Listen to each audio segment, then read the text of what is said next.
अनेक संकटानंतर कांदा निर्यात बंदी उठली, परंतु सततच्या निर्यात बंदीमुळे आंतरराष्ट्रीय बाजारात पत गेलेली कांदा निर्यात अद्यापही सुरळीत होत नसल्यामुळे कांदा उत्पादक शेतकरी आसमानी आणि सुलतानी अशा दुहेरी संकटात सापडला आहे।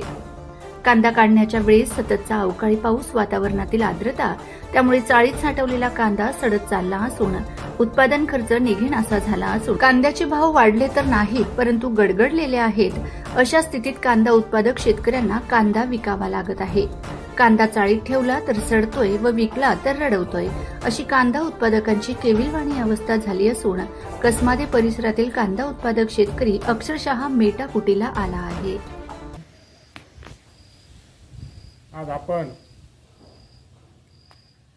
विटवाडी शिवारातील पंडित देवमन निक्कम यांच्या चाळीत थांबलेलो आहोत। 4 महिन्यापूर्वी मोठ्या कष्टाने एका कांद्याला 10-11 वेळा हात लावून तो चाळीत साठवलेला आहे। 4-5 महिने होत नाही तोपर्यंत कांद्याची दुरावस्था आपण बघतो आहोत।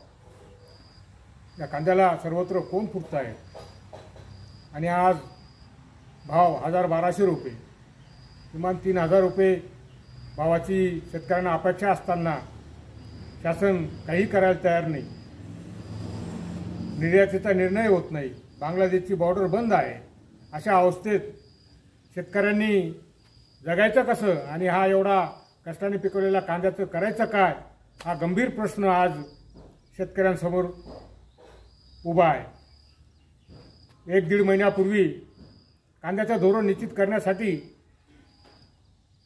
फडणवीस सरकारने आशा पटेल, जो कधी काळी शेतकरी संघटनेचा अध्यक्ष होता, परंतु तो सध्या कांद्याऐवजी बांबू लागवड करा म्हणून महाराष्ट्राभर दौंडी पिटत फिरतो आहे, परंतु नाशिक जिल्ह्यातील कांदा उत्पादकांच्या समस्या त्याला दिसत नाही आणि तो या कांद्याच्या धोरण निश्चितीसाठी अध्यक्ष आणि कृषी मूल्य आयोगाचा महाराष्ट्राचा अध्यक्ष आहे। आम्हाला हे सांगायला सुद्धा लाज वाटते की कधी काही शेतकऱ्याचे प्रतिनिधित्व करणारा माणूस हा इतका उदासीन आणि हे असेल आणि 1-1.5 महिन्यातच अहवाल सादर करायचा होता। 1.5 महिना झाला, अद्यापही त्या कांद्याचा भाव निश्चितीचा अहवाल सादर होत नाही। माझी केंद्र आणि राज्य सरकारला विनंती आहे, शेतकऱ्यांचा अंत न पाहता तुम्ही तात्काळ धोरण निश्चित करा आणि निर्यातीसाठी प्रोत्साहन द्या। ही राज्याच्या स्वाभिमानी शेतकरी संघटनेचा समन्वयक या नात्याने मी केंद्र आणि राज्याला विनंती करतो आहे आणि इशारा देतो आहे। चॅनल सबस्क्राइब करा, बेल आयकॉनचे बटन दाबा, सोबत शेअर करायला विसरू नका।